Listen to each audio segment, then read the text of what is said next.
The Beast in the Jungle by Henry James. Chapter 1.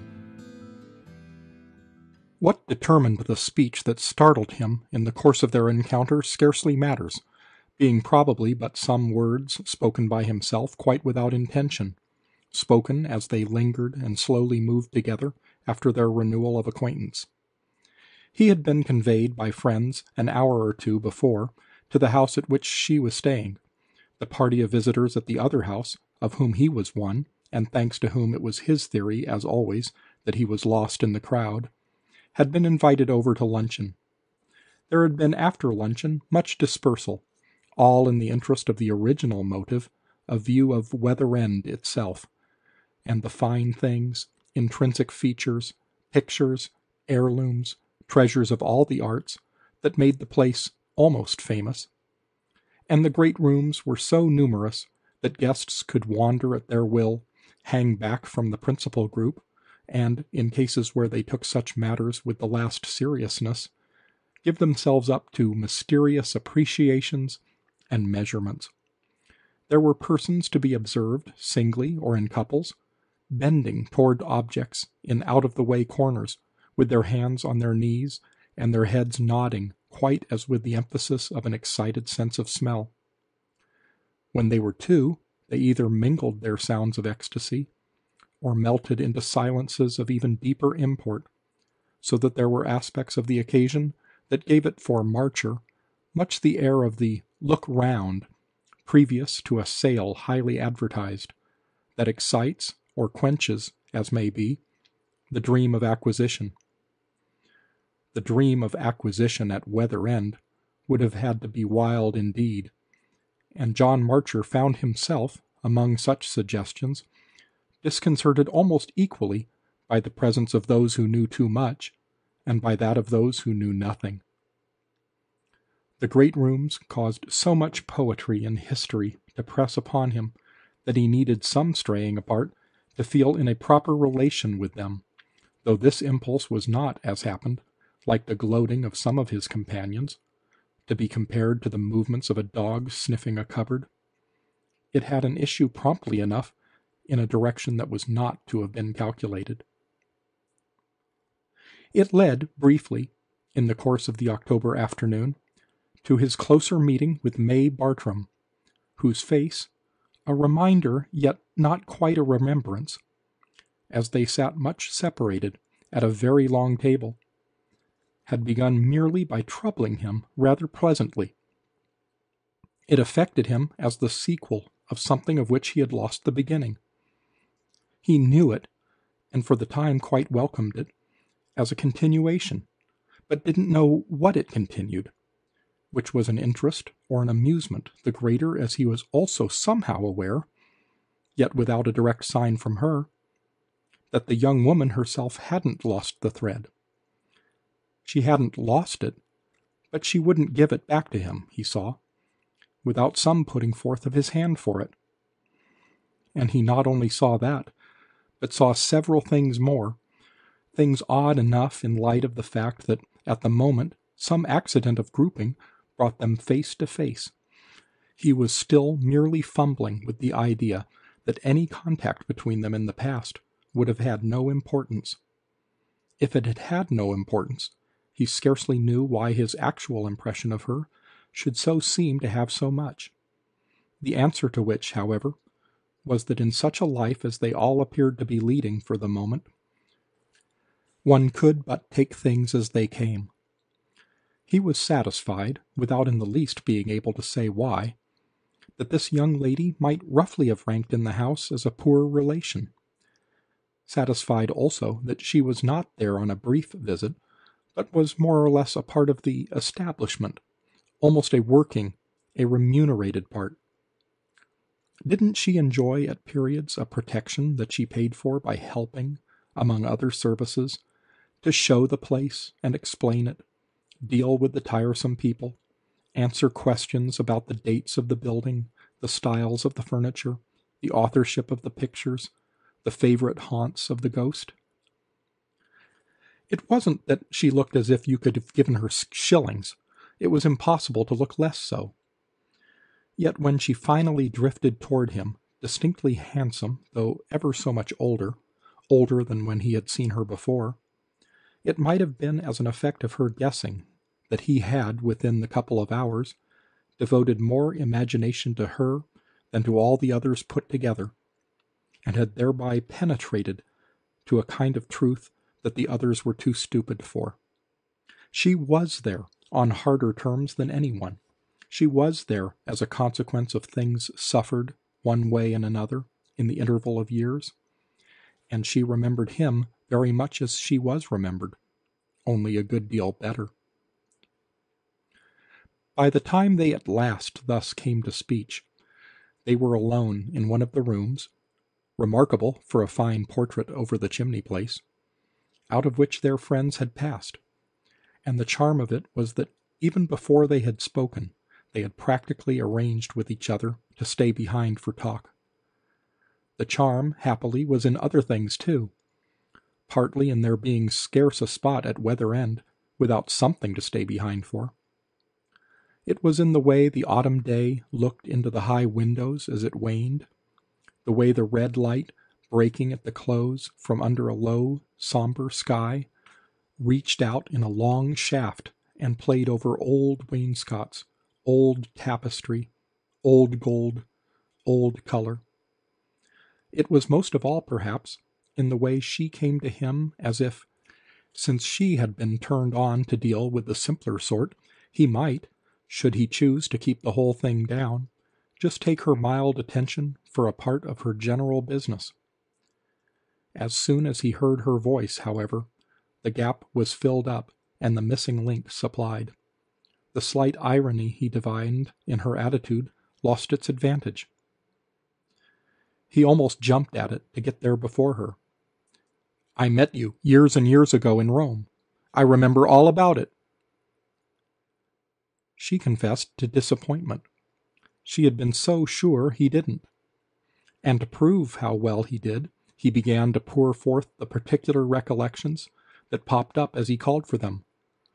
Her face and her voice, all at his service now, worked the miracle, the impression operating like the torch of a lamplighter who touches into flame, one by one, a long row of gas jets. Marcher flattered himself the illumination was brilliant, yet he was really still more pleased on her showing him with amusement that in his haste to make everything right, he had got most things rather wrong. It hadn't been at Rome. It had been at Naples. And it hadn't been 8 years before. It had been more nearly 10. She hadn't been either with her uncle and aunt, but with her mother and brother. In addition to which, it was not with the Pembles he had been, but with the Boyers, coming down in their company from Rome.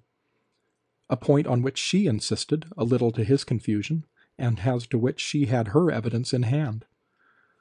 The Boyers she had known, but didn't know the Pembles, though she had heard of them, and it was the people he was with who had made them acquainted. The incident of the thunderstorm that had raged round them with such violence as to drive them for refuge into an excavation?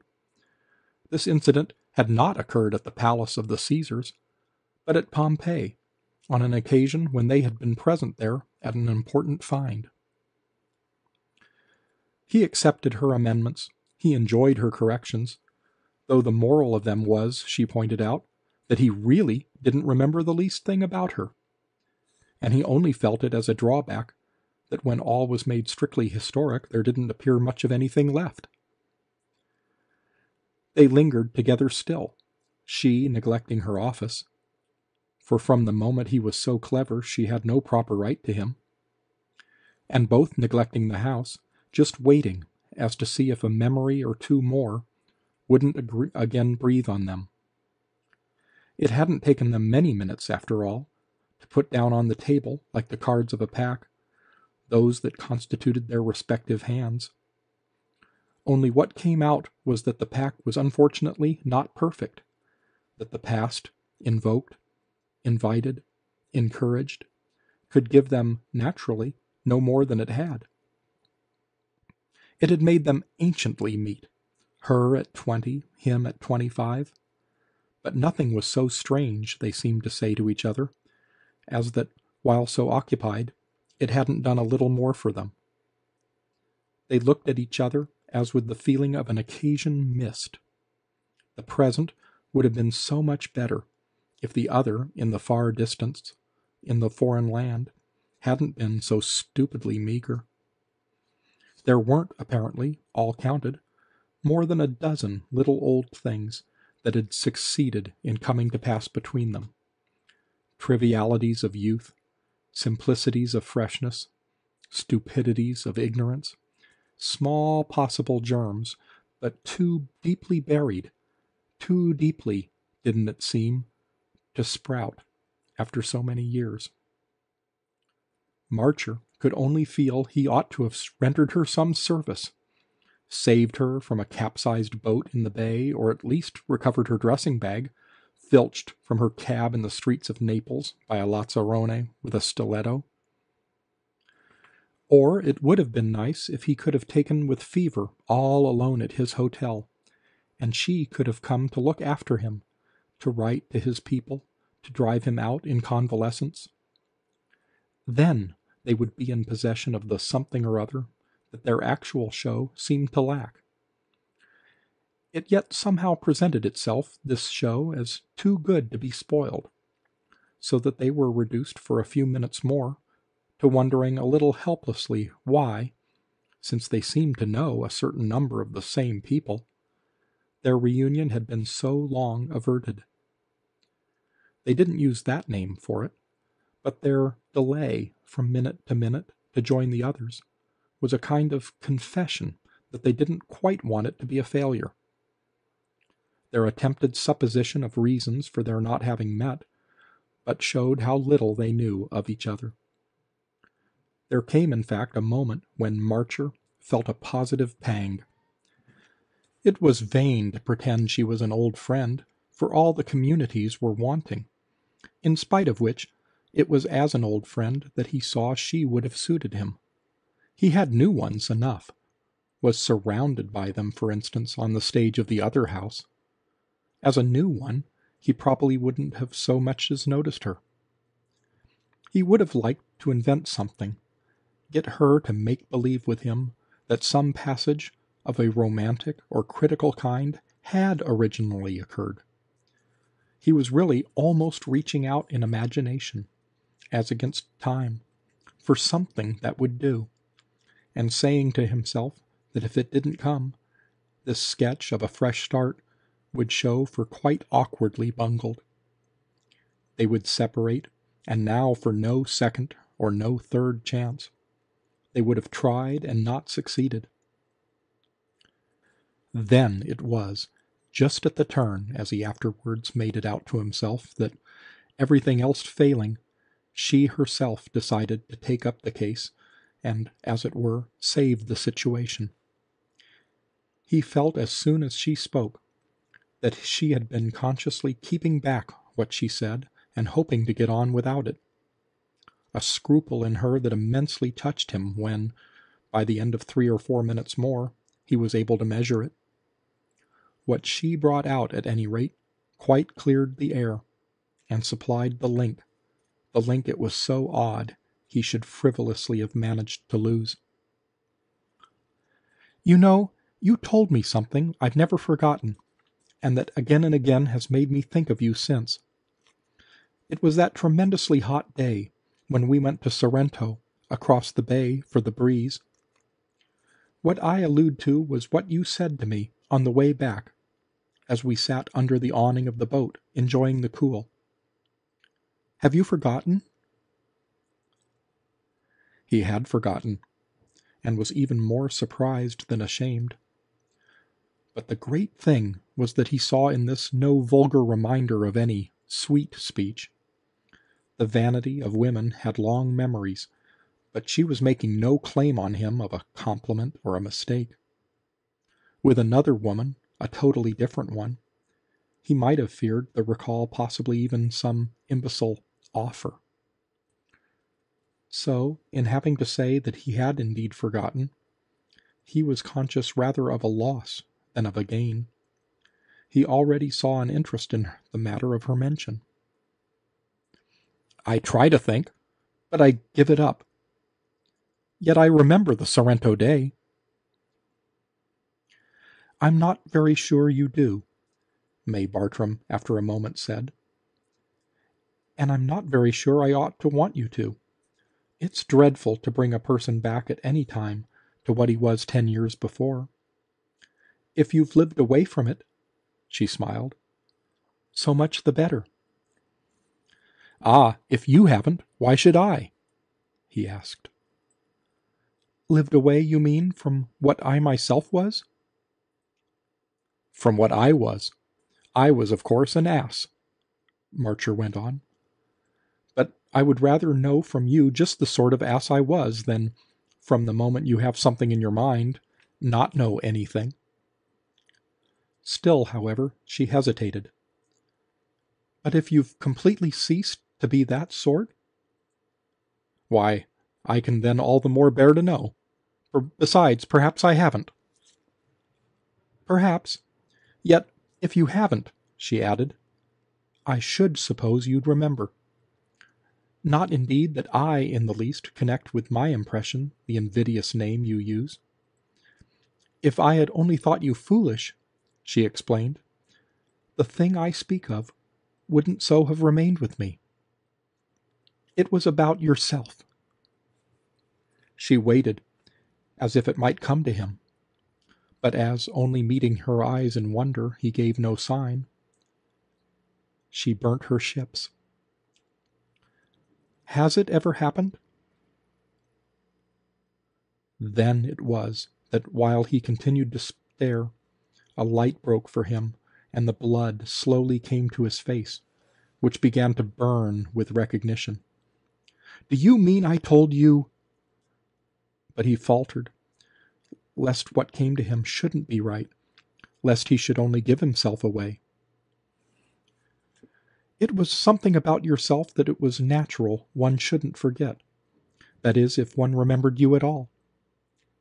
That's why I ask you, she smiled, if the thing you then spoke of has ever come to pass. Oh, then he saw. But he was lost in wonder and found himself embarrassed. This, he also saw, made her sorry for him, as if her illusion had been a mistake. It took him but a moment, however, to feel it hadn't been, much as it had been a surprise. After the first little shock of it, her knowledge, on the contrary, began, even if rather strangely, to taste sweet to him. She was the only other person in the world then who would have it, and she had had it all these years, while the fact of his having so breathed his secret had unaccountably faded from him. No wonder they couldn't have met as if nothing had happened. I judge, he finally said, that I know what you mean. Only I had strangely enough lost any sense of having taken you so far into my confidence. Is it because you've taken so many others as well? I've taken nobody, not a creature since then. So that I'm the only person who knows? The only person in the world. Well, she quickly replied, I myself have never spoken. I've never repeated of you what you told me. She looked at him so that he perfectly believed her. Their eyes met over it in such a way that he was without a doubt. And I never will. She spoke with an earnestness that, as if almost excessive, put him at ease about her possible derision. Somehow the whole question was a new luxury to him. That is, from the moment she was in possession. If she didn't take the sarcastic view, she clearly took the sympathetic, and that was what he had had, in all the long time, from no one whomsoever. What he felt was that he couldn't at present have begun to tell her, and yet could profit perhaps exquisitely by the accident of having done so of old. Please don't, then. We're just right as it is. "Oh, I am," she laughed, "if you are." To which she added, "Then do you still feel in the same way?" It was impossible he shouldn't take to himself that she was really interested, though it all kept coming as a perfect surprise. He had thought of himself so long as abominably alone. And lo, he wasn't alone a bit. He hadn't been, it appeared, for an hour since those moments on the Sorrento boat. It was she who had been, he seemed to see as he looked at her, she who had been made so by the graceless fact of his lapse of fidelity. To tell her what he had told her, what had it been but to ask something of her? Something that she had given in her charity, without his having, by a remembrance, by a return of the Spirit, failing another encounter, so much as thanked her. What he had asked of her had been simply at first not to laugh at him. She had beautifully not done so for 10 years, and she was not doing so now. So he had endless gratitude to make up. Only for that he must see just how he had figured to her. What exactly was the account I gave? Of the way you did feel? Well, it was very simple. You said you had had from your earliest time, as the deepest thing within you, the sense of being kept for something rare and strange, possibly prodigious and terrible, that was sooner or later to happen to you, that you had in your bones the foreboding and the conviction of, and that would perhaps overwhelm you. Do you call that very simple? John Marcher asked. She thought a moment. It was perhaps because I seemed, as you spoke, to understand it. You do understand it? He eagerly asked. Again she kept her kind eyes on him. You still have the belief? Oh, he exclaimed helplessly. There was too much to say. Whatever it's to be, she clearly made out, it hasn't yet come. He shook his head in complete surrender now. It hasn't yet come. Only, you know, it isn't anything I'm to do, to achieve in the world, to be distinguished or admired for. I'm not such an ass as that. It would be much better, no doubt, if I were. It's to be something you're merely to suffer? Well, say to wait for, to have to meet, to face, to see suddenly break out in my life, possibly destroying all further consciousness, possibly annihilating me, possibly, on the other hand, only altering everything, striking at the root of all my world, and leaving me to the consequences, however they shape themselves. She took this in, but the light in her eyes continued for him not to be that of mockery. Isn't what you describe perhaps but the expectation, or at any rate the sense of danger familiar to so many people, of falling in love? John Marcher thought. Did you ask me that before? No, I wasn't so free and easy then. But it's what strikes me now. Of course, he said after a moment. It strikes you. Of course it strikes me. Of course what's in store for me may be no more than that. The only thing is, he went on, that I think if it had been that, I should by this time know. Do you mean because you've been in love? And then, as he but looked at her in silence, you've been in love? And it hasn't met such a cataclysm? Hasn't proved the great affair? Here I am, you see. It hasn't been overwhelming. Then it hasn't been love, said May Bartram. Well, I at least thought it was. I took it for that. I've taken it till now. It was agreeable. It was delightful. It was miserable, he explained. But it wasn't strange. It wasn't what my affair's to be. You want something all to yourself? Something that nobody else knows or has known? It isn't a question of what I want. God knows I don't want anything.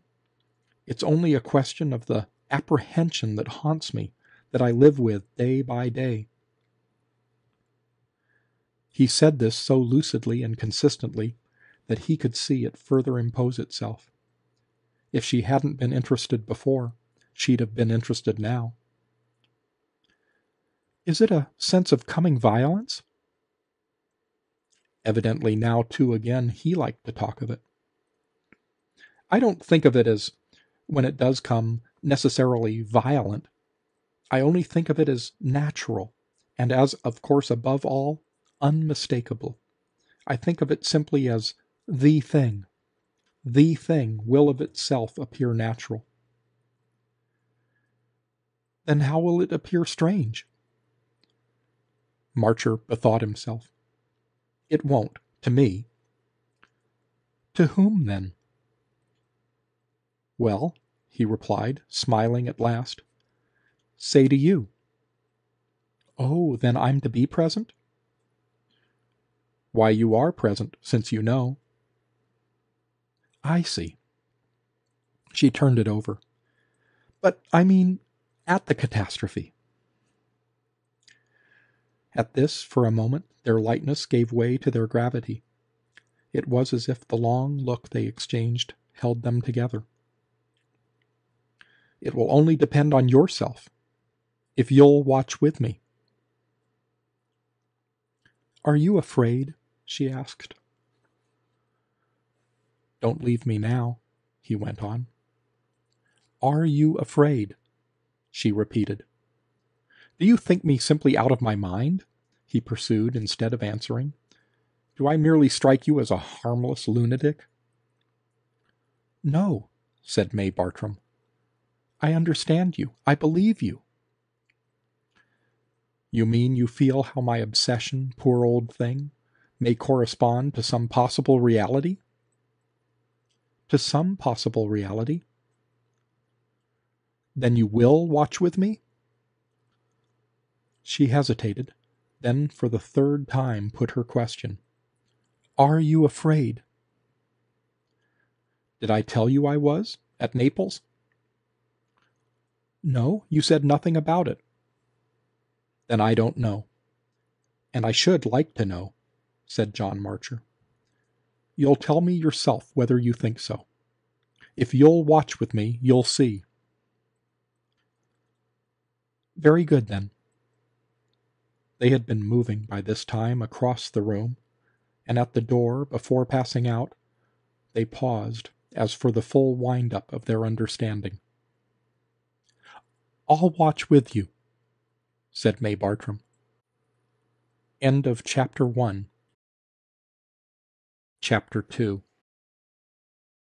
The fact that she knew and yet neither chaffed him nor betrayed him, had, in a short time, begun to constitute between them a goodly bond, which became more marked when, within the year that followed their afternoon at Weather End, the opportunities for meeting multiplied.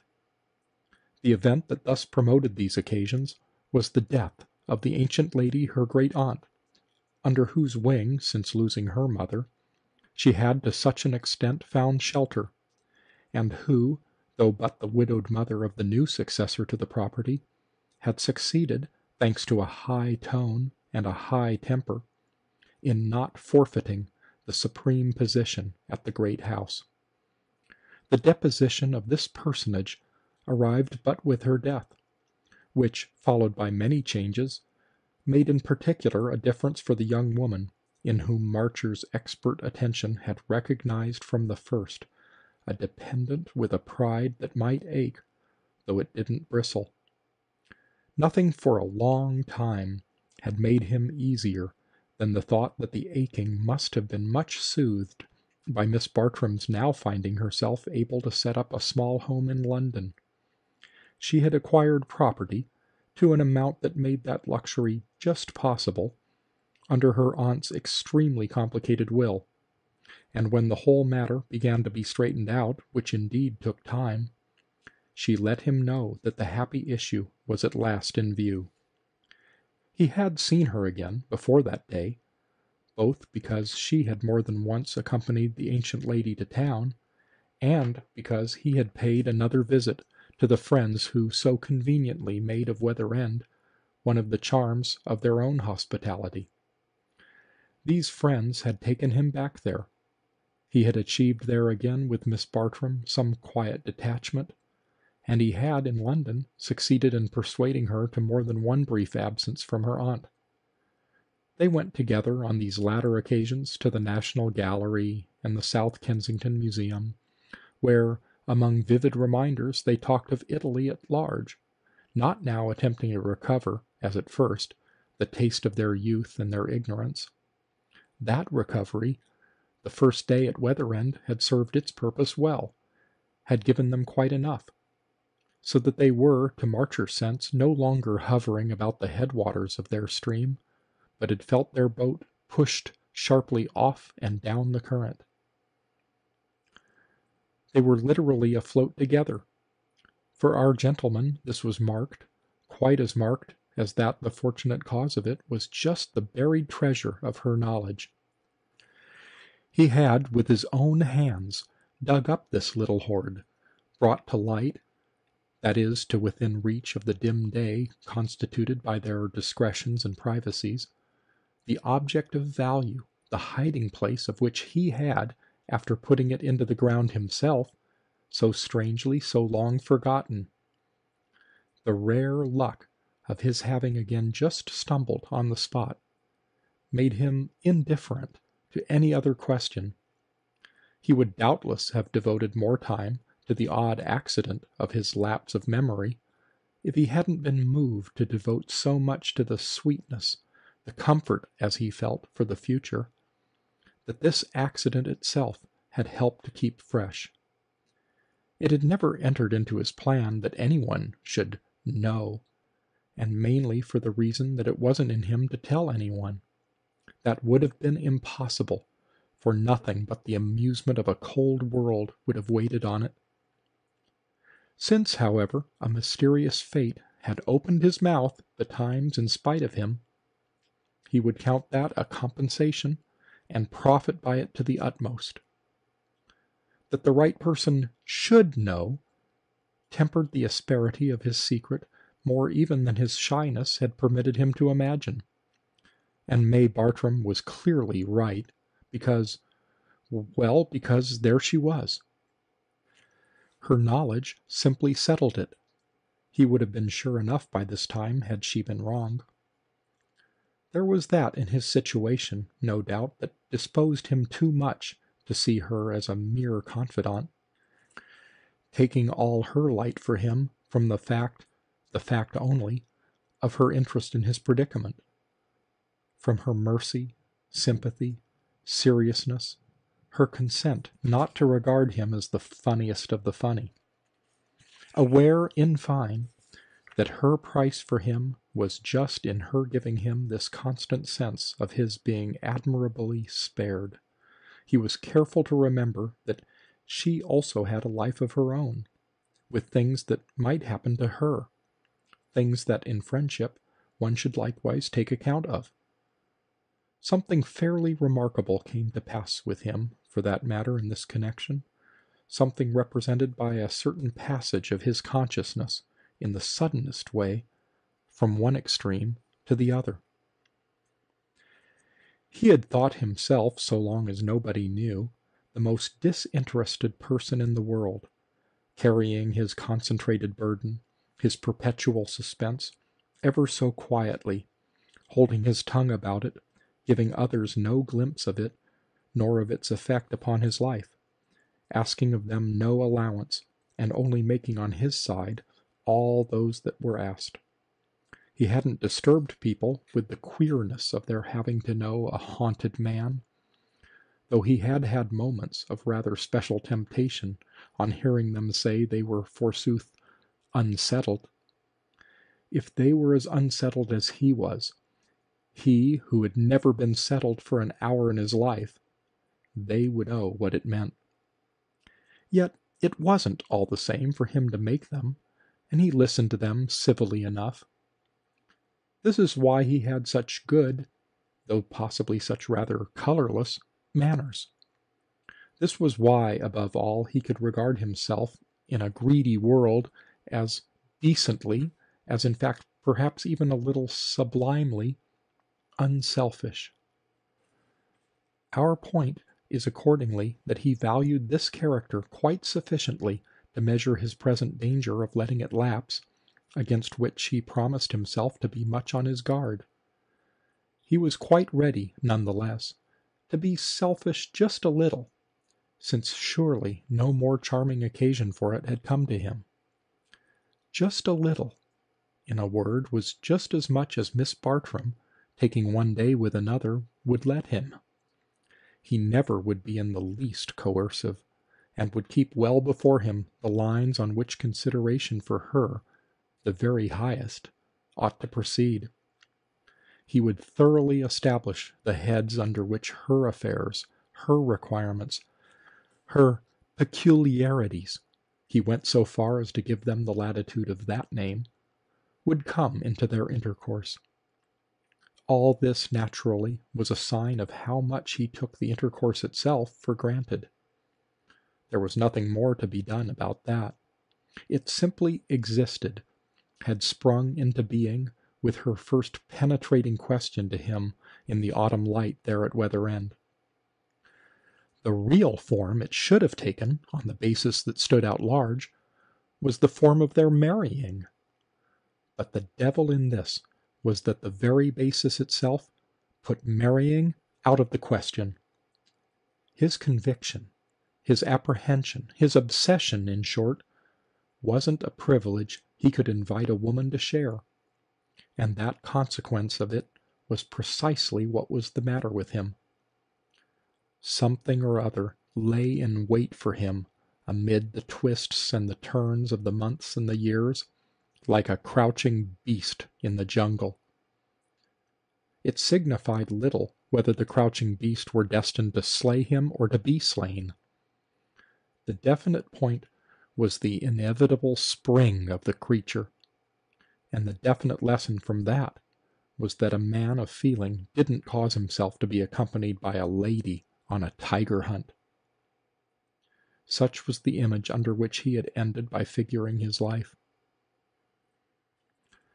They had at first, none the less, in the scattered hours spent together, made no allusion to that view of it, which was a sign he was handsomely alert to give that he didn't expect, that he in fact didn't care always to be talking about it. Such a feature in one's outlook was really like a hump on one's back. The difference it made every minute of the day existed quite independently of discussion. One discussed, of course, like a hunchback, for there was always, if nothing else, the hunchback face. That remained, and she was watching him. But people watched best, as a general thing, in silence, so that such would be predominantly the manner of their vigil. Yet he didn't want, at the same time, to be tense and solemn. Tense and solemn was what he imagined he too much showed for with other people. The thing to be, with the one person who knew, was easy and natural. To make the reference rather than be seeming to avoid it rather than be seeming to make it, and to keep it in any case familiar, facetious even, rather than pedantic and portentous. Some such consideration as the latter was doubtless in his mind, for instance, when he wrote pleasantly to Miss Bartram that perhaps the great thing he had so long felt, as in the lap of the gods, was no more than this circumstance, which touched him so nearly, of her acquiring a house in London. It was the first allusion they had yet again made, needing any other hitherto so little. But when she replied, after having given him the news, that she was by no means satisfied with such a trifle as the climax to so special a suspense, she almost set him wondering if she hadn't even a larger conception of singularity for him than he had for himself. He was at all events destined to become aware, little by little, as time went by, that she was all the while looking at his life, judging it, measuring it in the light of the thing she knew, which grew to be at last, with the consecration of the years, never mentioned between them save as the real truth about him. That had always been his own form of reference to it, but she adopted the form so quietly that, looking back at the end of a period, he knew there was no moment at which it was traceable that she had, as he might say, got inside his idea, or exchanged the attitude of beautifully indulging for that of still more beautifully believing him. It was always open to him to accuse her of seeing him but as the most harmless of maniacs, and this, in the long run, since it's covered so much ground, was his easiest description of their friendship. He had a screw loose for her, but she liked him in spite of it, and was practically, against the rest of the world, his kind, wise keeper, unremunerated but fairly amused, and, in the absence of other near ties, not disreputably occupied. The rest of the world, of course, thought him queer, but she only, knew how, and above all, why queer, which was precisely what enabled her to dispose the concealing veil in the right folds. She took his gaiety from him, since it had to pass with them for gaiety, as she took everything else. But she certainly so far justified by her unerring touch his finer sense of the degree to which he had ended by convincing her. She, at least, never spoke of the secret of his life except as the real truth about you, and she had in fact a wonderful way of making it seem, as such, the secret of her own life too. That was, in fine, how he so constantly felt her as allowing for him. He couldn't, on the whole, call it anything else. He allowed for himself, but she, exactly, allowed still more, partly because, better placed for a sight of the matter, she traced his unhappy perversion through reaches of its course into which he could scarce follow it. He knew how he felt, but besides knowing that, she knew how he looked as well. He knew each of the things of importance he was insidiously kept from doing, but she could add up the amount they made, understand how much, with a lighter weight on his spirit, he might have done, and thereby establish how, clever as he was, he fell short. Above all, she was in the secret of the difference between the forms he went through, those of his little office under government, those of caring for his modest patrimony, for his library, for his garden in the country, for the people in London whose invitations he accepted and repaid, and the detachment that reigned beneath them, and that made of all behavior, all that could in the least be called behavior, a long act of dissimulation. What it had come to was that he wore a mask, painted with the social simper, out of the eye-holes of which there looked eyes of an expression not in the least matching the other features. This the stupid world, even after years, had never more than half discovered. It was only May Bartram who had, and she achieved, by an art indescribable, the feat of at once, or perhaps it was only alternately, meeting the eyes from in front, and mingling her own vision, as from over his shoulder, with their peep through the apertures. So while they grew older together, she did watch with him, and so she let this association give shape and color to her own existence. Beneath her forms as well, detachment had learned to sit, and behavior had become for her, in the social sense, a false account of herself. There was but one account of her that would have been true all the while, and that she could give straight to nobody, least of all to John Marcher. Her whole attitude was a virtual statement, but the perception of that only seemed called to take its place for him as one of the many things necessarily crowded out of his consciousness. If she had, moreover, like himself, to make sacrifices to their real truth, it was to be granted that her compensation might have affected her as more prompt and more natural. They had long periods in this London time, during which, when they were together, a stranger might have listened to them without in the least pricking up his ears.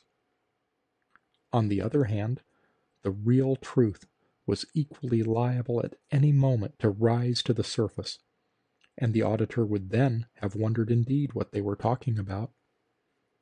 They had from an early hour made up their mind that society was luckily unintelligent, and the margin allowed them by this had fairly become one of their commonplaces. Yet there were still moments when the situation turned almost fresh, usually under the effect of some expression drawn from herself. Her expressions doubtless repeated themselves, but her intervals were generous. What saves us, you know, is that we answer so completely to so usual an appearance, that of the man and woman whose friendship has become such a daily habit, or almost, as to be at last indispensable. That, for instance, was a remark she had frequently enough had occasion to make, though she had given it at different times different developments. What we are especially concerned with is the turn it happened to take from her one afternoon when he had come to see her in honor of her birthday. This anniversary had fallen on a Sunday, at a season of thick fog and general outward gloom, but he had brought her his customary offering, having known her now long enough to have established 100 small traditions. It was one of his proofs to himself, the present he made her on her birthday, that he hadn't sunk into real selfishness. It was mostly nothing more than a small trinket, but it was always fine of its kind, and he was regularly careful to pay for it more than he thought he could afford. Our habit saves you at least, don't you see? Because it makes you, after all, for the vulgar, indistinguishable from other men. What's the most inveterate mark of men in general? Why, the capacity to spend endless time with dull women, to spend it, I won't say without being bored, but without minding that they are, without being driven off at a tangent by it, which comes to the same thing. I'm your dull woman, a part of the daily bread for which you pray at church. That covers your tracks more than anything. And what covers yours? Asked Marcher, whom his dull woman could mostly to this extent amuse. I see, of course, what you mean by your saving me, in this way and that. So far as other people are concerned, I've seen it all along. Only, what is it that saves you? I often think, you know, of that. She looked as if she sometimes thought of that too, but rather in a different way. Where other people, you mean, are concerned? Well, you're really so in with me, you know, as a sort of result of my being so in with yourself. I mean of my having such an immense regard for you, being so tremendously mindful of all you've done for me. I sometimes ask myself if it's quite fair. Fair, I mean, to have so involved and, since one may say it, interested you. I almost feel as if you hadn't really had time to do anything else. Anything else but be interested? She asked. Ah, what else does one ever want to be? If I've been watching with you, as we long ago agreed I was to do, watching's always in itself an absorption. Oh, certainly, John Marcher said. If you hadn't had your curiosity, Only, doesn't it sometimes come to you as time goes on that your curiosity isn't being particularly repaid? May Bartram had a pause. Do you ask that by any chance because you feel at all that yours isn't? I mean, because you have to wait so long? Oh, he understood what she meant. For the thing to happen that never does happen? For the beast to jump out? No, I'm just where I was about it. It isn't a matter as to which I can choose, I can decide for a change. It isn't one as to which there can be a change. It's in the lap of the gods. One's in the hands of one's law. There one is. As to the form the law will take, the way it will operate, that's its own affair. Yes, Miss Bartram replied. Of course, one's fate's coming. Of course it has come, in its own form and its own way all the while. Only, you know, the form and the way in your case were to have been, well, something so exceptional, and, as one may say, so particularly your own. Something in this made him look at her with suspicion. You say were to have been, as if in your heart you had begun to doubt. Oh, she vaguely protested. As if you believed, he went on, that nothing will now take place. She shook her head slowly, but rather inscrutably. You're far from my thought.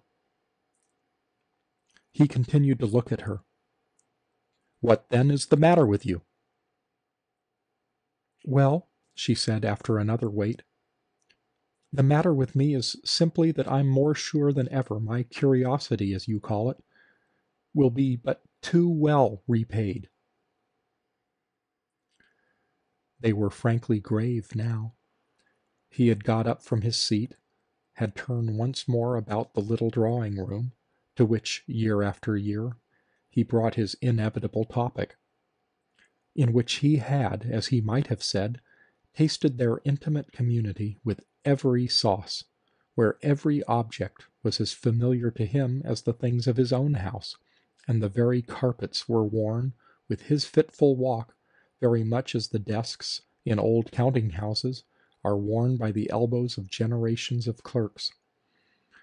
The generations of his nervous moods had been at work there, and the place was the written history of his whole middle life. Under the impression of what his friend had just said, he knew himself, for some reason, more aware of these things, which made him, after a moment, stop again before her. Is it possibly that you've grown afraid? Afraid?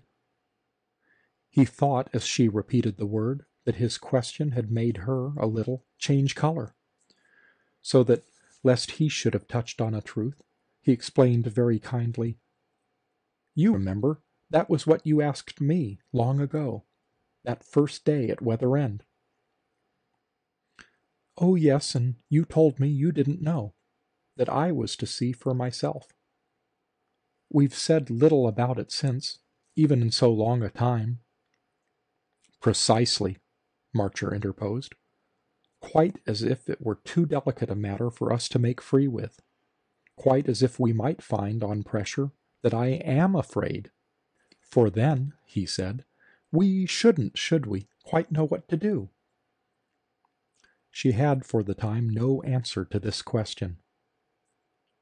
There have been days when I thought you were. Only, of course, she added, there have been days when we have thought almost anything. Everything. Oh.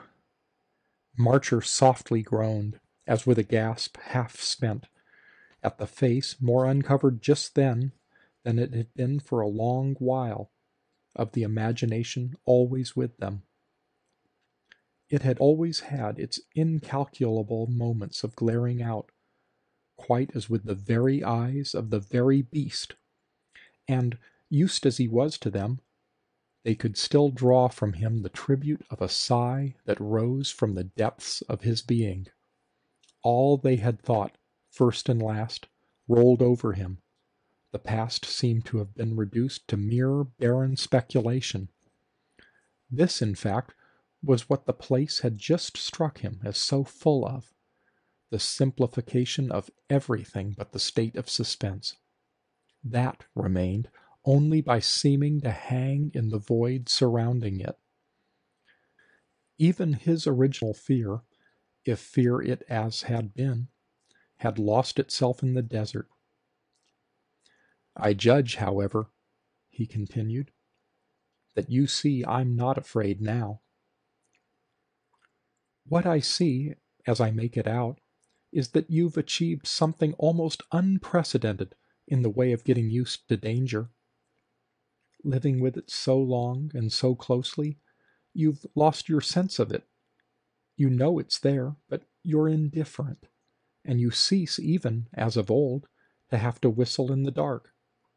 Considering what the danger is," May Bartram wound up, "I'm bound to say I don't think your attitude could well be surpassed." John Marcher faintly smiled. "It's heroic?" "Certainly. Call it that." It was what he would have liked indeed to call it. "I am, then, a man of courage?" "That's what you were to show me." He still, however, wondered. But doesn't the man of courage know what he's afraid of, or not afraid of? I don't know that, you see. I don't focus it.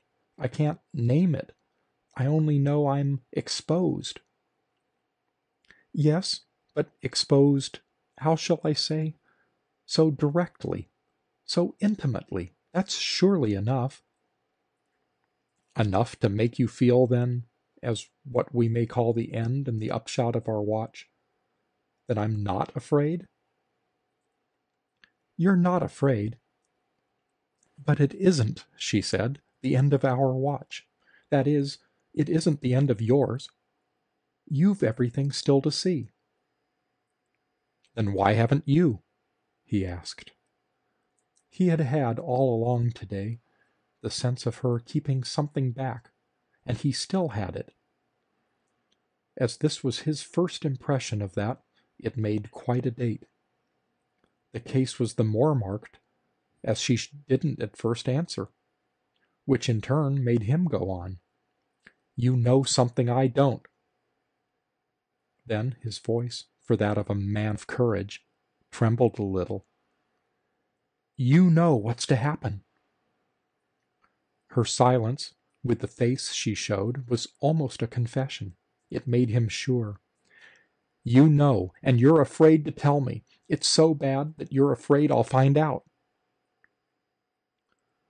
All this might be true, for she did look as if, unexpectedly to her, he had crossed some mystic line that she had secretly drawn round her. Yet she might, after all, not have worried. And the real climax was that he himself, at all events, needn't. You'll never find out. End of Chapter 2 of The Beast in the Jungle by Henry James. Chapter 3. It was all to have made, none the less, as I have said, a date, which came out in the fact that again and again, even after long intervals, other things that passed between them were in relation to this hour but the character of recalls and results.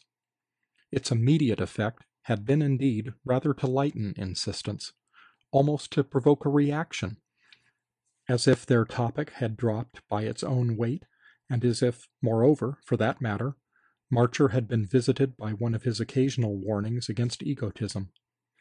He had kept up, he felt, and very decently on the whole, his consciousness of the importance of not being selfish, and it was true that he had never sinned in that direction without promptly enough trying to press the scales the other way. He often repaired his fault, the season permitting, by inviting his friend to accompany him to the opera, and it not infrequently thus happened that, to show he didn't wish her to have but one sort of food for her mind, He was the cause of her appearing there with him a dozen nights in the month.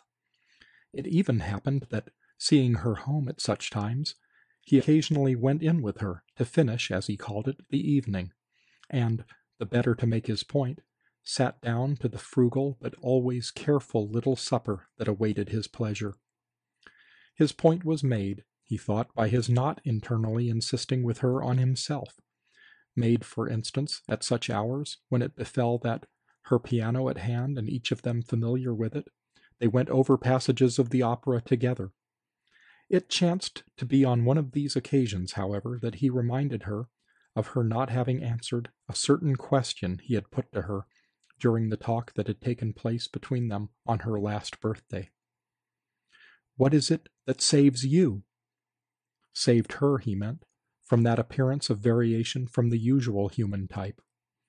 If he had practically escaped remark, as she pretended, by doing, in the most important particular, what most men do, find the answer to life in patching up an alliance of a sort with a woman no better than himself, how had she escaped it?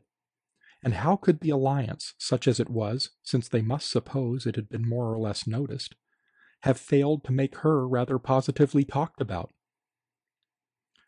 "I never said," May Bartram replied, "that it hadn't made me a good deal talked about." "Ah, well then, you're not saved." "It hasn't been a question for me. If you've had your woman, I've had," she said, "my man." "And you mean that makes you all right?" Oh, it was always as if there was so much to say. "I don't know why it shouldn't make me, humanly, which is what we're speaking of, as right as it makes you." "I see," Marcher returned. "Humanly, no doubt, as showing that you're living for something, not, that is, just for me and my secret." May Bartram smiled. "I don't pretend it exactly shows that I'm not living for you. It's my intimacy with you that's in question." He laughed as he saw what she meant.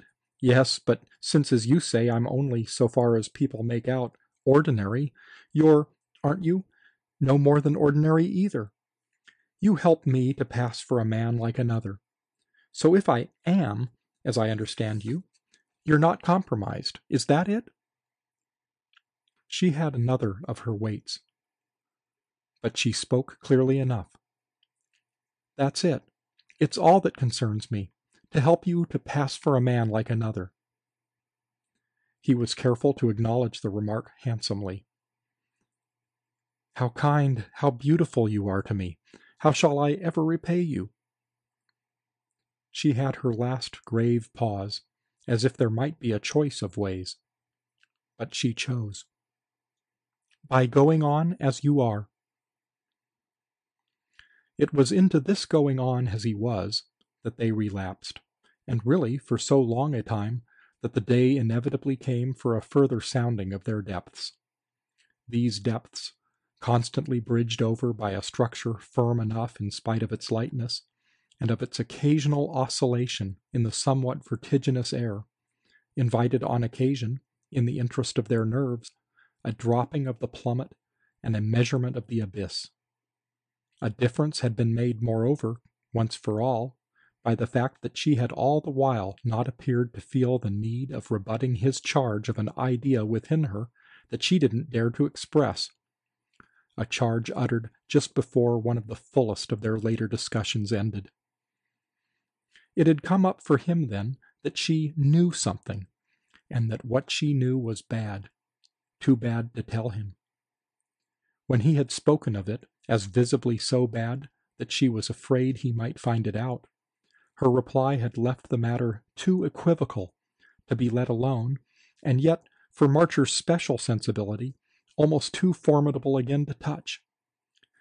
He circled about it at a distance that alternately narrowed and widened, and that still wasn't much affected by the consciousness in him that there was nothing she could know, after all, any better than he did.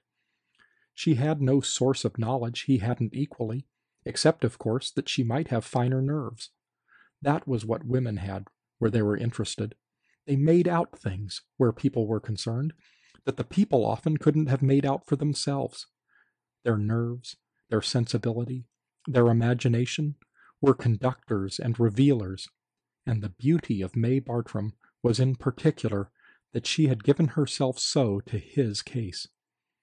He felt in these days what, oddly enough, he had never felt before, the growth of a dread of losing her by some catastrophe that yet wouldn't at all be the catastrophe.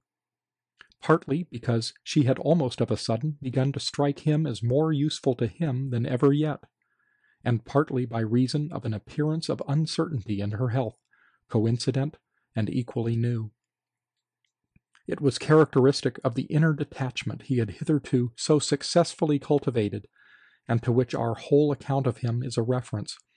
It was characteristic that his complications, such as they were, had never yet seemed so as at this crisis to thicken about him, even to the point of making him ask himself if he were, by any chance, of a truth within sight or sound, within touch or reach, within the immediate jurisdiction of the thing that waited.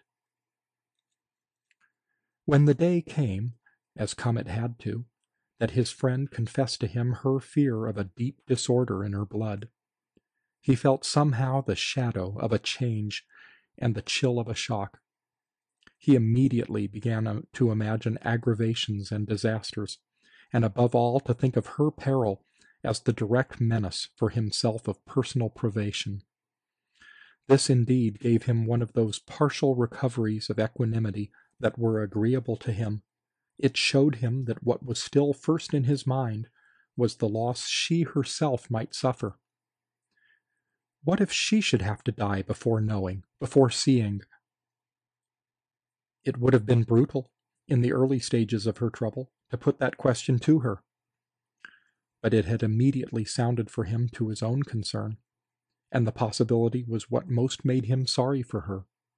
If she did know, moreover, in the sense of her having had some, what should he think, mystical, irresistible light, this would make the matter not better, but worse, inasmuch as her original adoption of his own curiosity had quite become the basis of her life. She had been living to see what would be to be seen, and it would quite lacerate her to have to give up before the accomplishment of the vision. These reflections, as I say, quickened his generosity. Yet, make them as he might, he saw himself, with the lapse of the period, more and more disconcerted. It lapsed for him with a strange, steady sweep, and the oddest oddity was that it gave him, independently of the threat of much inconvenience, almost the only positive surprise his career, if career it could be called, had yet offered him. She kept the house as she had never done. He had to go to her to see her. She could meet him nowhere now, though there was scarce a corner of their loved old London in which she hadn't in the past, at one time or another, done so. And he found her always seated by her fire, in the deep old-fashioned chair she was less and less able to leave. He had been struck one day, after an absence exceeding his usual measure, with her suddenly looking much older to him than he had ever thought of her being. Then he recognized that the suddenness was all on his side. He had just simply and suddenly noticed. She looked older because, inevitably, after so many years, she was old, or almost, which was of course true in still greater measure of her companion. If she was old, or almost, John Marcher assuredly was. And yet it was her showing of the lesson, not his own, that brought the truth home to him. His surprises began here. When once they had begun, they multiplied. They came rather with a rush.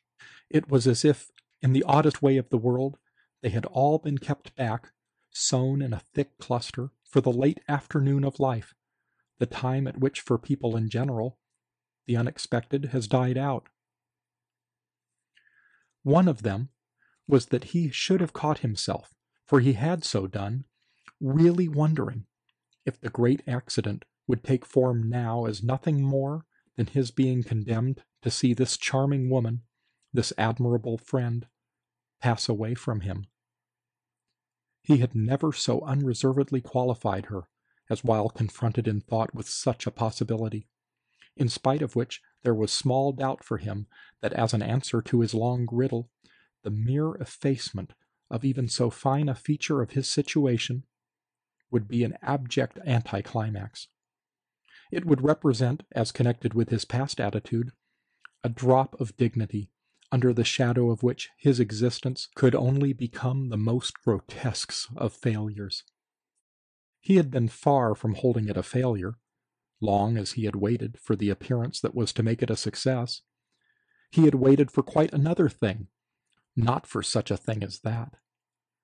The breath of his good faith came short, however, as he recognized how long he had waited, or how long at least his companion had. That she, at all events, might be recorded as having waited in vain.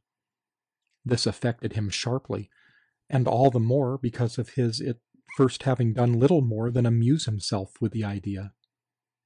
It grew more grave as the gravity of her condition grew, and the state of mind it produced in him, which he himself ended by watching as if it had been some definite disfigurement of his outer person, may pass for another of his surprises.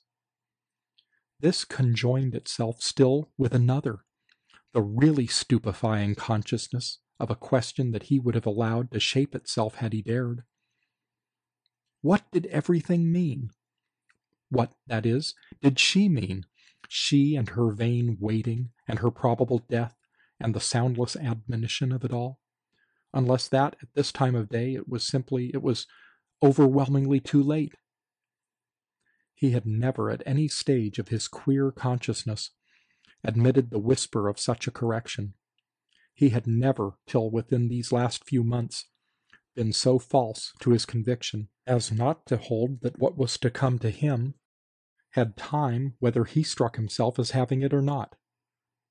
That at last, he certainly hadn't it to speak of, or had it but in the scantiest measure. Such, soon enough, as things went with him, became the inference with which his old obsession had to reckon. And this it was not helped to do by the more and more confirmed appearance that the great vagueness casting the long shadow in which he had lived had, to attest itself, almost no margin left. Since it was in time that he was to have met his fate, so it was in time that his fate was to have acted. And as he waked up to the sense of no longer being young, which was exactly the sense of being stale, just as that, in turn, was the sense of being weak, he waked up to another matter beside. It all hung together. They were subject, he and the great vagueness, to an equal and indivisible law.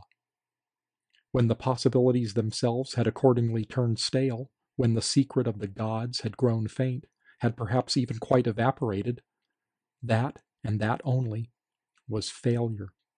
It wouldn't have been failure to be bankrupt, dishonored, pilloried, hanged. It was failure not to be anything. And so, in the dark valley into which his path had taken its unlooked-for twist, he wondered not a little as he groped. He didn't care what awful crash might overtake him, with what ignominy or what monstrosity he might yet be associated, since he wasn't, after all, too utterly old to suffer, if it would only be decently proportionate to the posture he had kept all his life in the threatened presence of it. He had but one desire left, that he shouldn't have been sold. End of Chapter 3. Chapter 4. Then it was that one afternoon, while the spring of the year was young and new, she met all in her own way his frankest betrayal of these alarms. He had gone in late to see her, but evening hadn't settled, and she was presented to him in that long, fresh light of waning April days, which affects us often with a sadness sharper than the grayest hours of autumn. The week had been warm, the spring was supposed to have begun early, and May Bartram sat, for the first time in the year, without a fire, a fact that, to Marcher's sense, gave the scene of which she formed part a smooth and ultimate look, an air of knowing, in its immaculate order and cold, meaningless cheer, that it would never see a fire again. Her own aspect, he could scarce have said why, intensified this note, almost as white as wax, with the marks and signs in her face as numerous and as fine as if they had been etched by a needle, with soft white draperies relieved by a faded green scarf, on the delicate tone of which the years had further refined. She was the picture of a serene and exquisite but impenetrable sphinx, whose head, or indeed all whose person, might have been powdered with silver. She was a sphinx, yet with her white petals and green fronds she might have been a lily too, only an artificial lily, wonderfully imitated and constantly kept, without dust or stain, though not exempt from a slight droop and a complexity of faint creases, under some clear glass bell. The perfection of household care, of high polish and finish, always reigned in her rooms, but they now looked most as if everything had been wound up, tucked in, put away, so that she might sit with folded hands and with nothing more to do. She was out of it, to Marcher's vision. Her work was over. She communicated with him as across some gulf, or from some island of rest that she had already reached, and it made him feel strangely abandoned. Was it, or rather wasn't it, that if for so long she had been watching with him, the answer to their question must have swum into her ken and taken on its name, so that her occupation was verily gone? He had as much as charged her with this, in saying to her many months before that she even then knew something she was keeping from him. It was a point he had never since ventured to press, vaguely fearing as he did that it might become a difference, perhaps a disagreement, between them. He had in this later time turned nervous, which was what he in all the other years had never been, and the oddity was that his nervousness should have waited till he had begun to doubt, should have held off so long as he was sure. There was something, it seemed to him, that the wrong word would bring down on his head, something that would so at least ease off his tension. But he wanted not to speak the wrong word. That would make everything ugly. He wanted the knowledge he lacked to drop on him, if drop it could, by its own august weight. If she was to forsake him, it was surely for her to take leave. This was why he didn't directly ask her again what she knew. But it was also why, approaching the matter from another side, he said to her in the course of his visit, "What do you regard as the very worst that at this time of day can happen to me?" He had asked her that in the past often enough. They had, with the odd irregular rhythm of their intensities and avoidances, exchanged ideas about it, and then had seen the ideas washed away by cool intervals, washed like figures traced in sea sand. It had ever been the mark of their talk that the oldest allusions in it required but a little dismissal and reaction to come out again, sounding for the hour as new. She could thus at present meet his enquiry quite freshly and patiently. "Oh, yes, I've repeatedly thought, only it always seemed to me of old that I couldn't quite make up my mind. I thought of dreadful things, between which it was difficult to choose, and so must you have done." "Rather. I feel now as if I had scarce done anything else. I appear to myself to have spent my life in thinking of nothing but dreadful things. A great many of them I've at different times named to you, but there were others I couldn't name." "They were too dreadful?" Too dreadful, some of them." She looked at him a minute, and there came to him as he met it an inconsequent sense that her eyes, when one got their full clearness, were still as beautiful as they had been in youth, only beautiful with a strange cold light, a light that somehow was a part of the effect, if it wasn't rather a part of the cause, of the pale hard sweetness of the season and the hour. "And yet," she said at last, "there are horrors we've mentioned." It deepened the strangeness to see her, as such a figure in such a picture, talk of Horrors! But she was to do in a few minutes something stranger yet, though even of this he was to take the full measure but afterwards, and the note of it already trembled. It was, for the matter of that, one of the signs that her eyes were having again the high flicker of their prime. He had to admit, however, what she said. Oh yes, there were times when we did go far. He caught himself in the act of speaking as if it were all over. Well, he wished it were, and the consummation depended for him clearly more and more on his friend. But she had now a soft smile. Oh, far? It was oddly ironic. Do you mean we're prepared to go further? She was frail and ancient and charming, as she continued to look at him, yet it was rather as if she had lost the thread. Do you consider that we went far? Why, I thought it the point you were just making, that we had looked most things in the face. Including each other? She still smiled. But you're quite right. We've had together great imaginations, often great fears, but some of them have been unspoken. Then the worst. We haven't faced that. I could face it, I believe, if I knew what you think it. I feel, he explained, as if I had lost my power to conceive such things. And he wondered if he looked as blank as he sounded. It's spent. Then why do you assume, she said, that mine isn't? Because you've given me signs to the contrary. It isn't a question for you of conceiving, imagining, comparing. It isn't a question now of choosing. At last he came out with it. You know something I don't. You've shown me that before. These last words had affected her, he made out in a moment, exceedingly, and she spoke with firmness. I've shown you, my dear, nothing. He shook his head. You can't hide it. Oh, oh, May Bartram sounded over what she couldn't hide. It was almost a smothered groan. You admitted it months ago, when I spoke of it to you as of something you were afraid I should find out. Your answer was that I couldn't, that I wouldn't, and I don't pretend I have.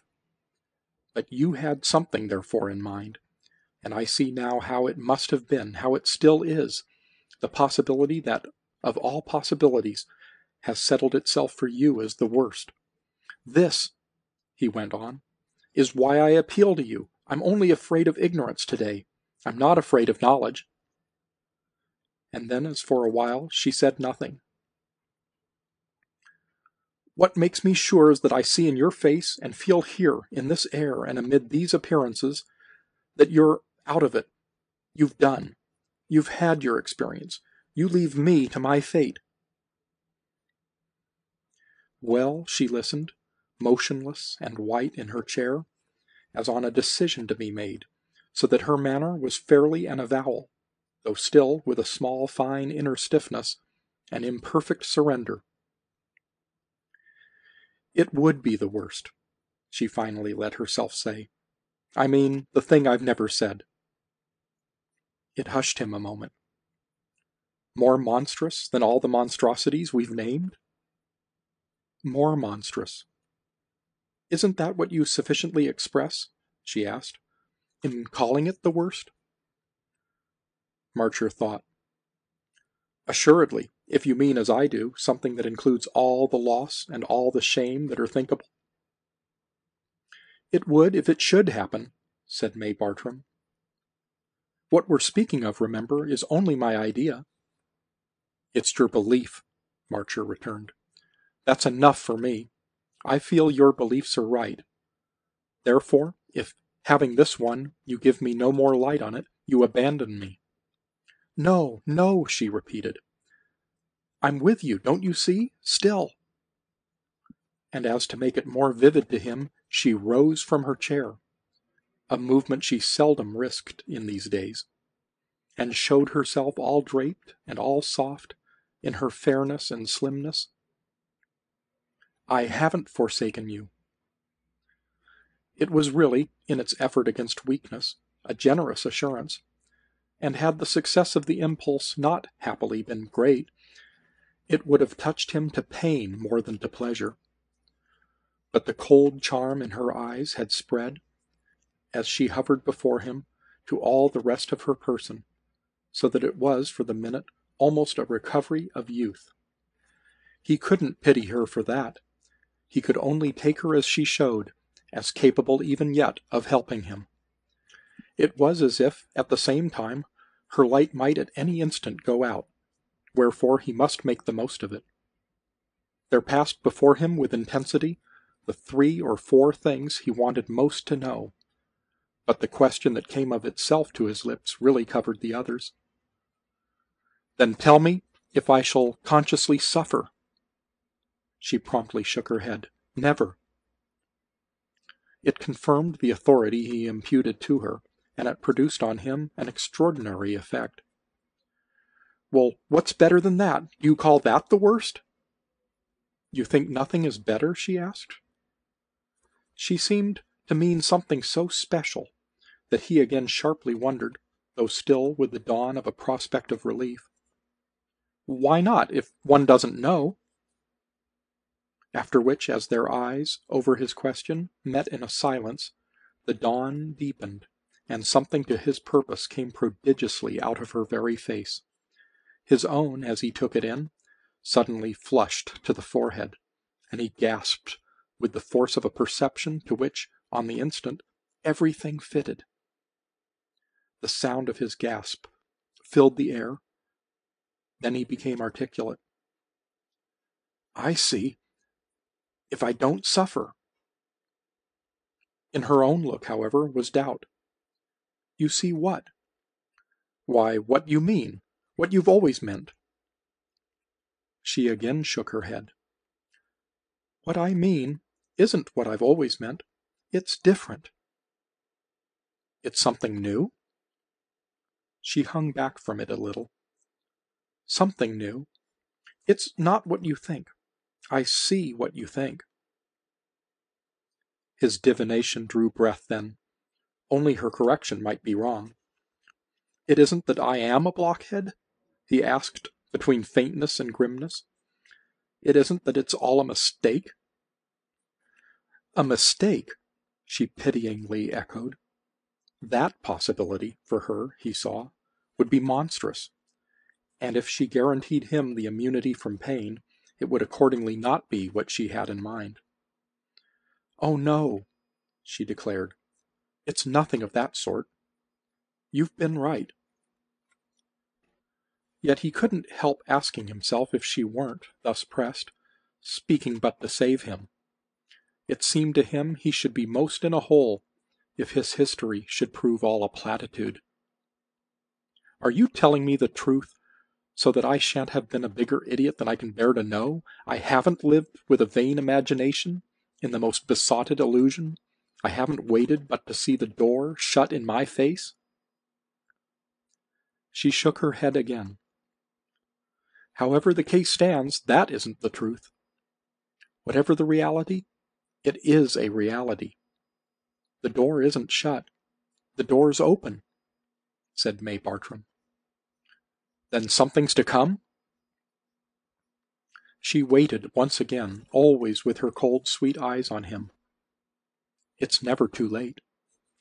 She had, with her gliding step, diminished the distance between them, and she stood nearer to him, close to him, a minute, as if still charged with the unspoken. Her movement might have been for some finer emphasis of what she was at once hesitating and deciding to say. He had been standing by the chimney-piece, fireless and sparely adorned, a small, perfect old French clock, and 2 morsels of rosy Dresden constituting all its furniture. And her hand grasped the shelf, while she kept him waiting, grasped it a little as for support and encouragement. She only kept him waiting, however. That is, he only waited. It had become suddenly, from her movement and attitude, beautiful and vivid to him that she had something more to give him. Her wasted face delicately shone with it. It glittered almost as with the white luster of silver in her expression. She was right, incontestably, for what he saw in her face was the truth. And strangely, without consequence, while their talk of it, as dreadful, was still in the air, she appeared to present it as inordinately soft. This, prompting bewilderment, made him but gape the more gratefully for her revelation, so that they continued for some minutes silent, her face shining at him, her contact imponderably pressing, and his stare all kind but all expectant. The end, none the less, was that what he had expected failed to come to him. Something else took place instead, which seemed to consist at first in the mere closing of her eyes.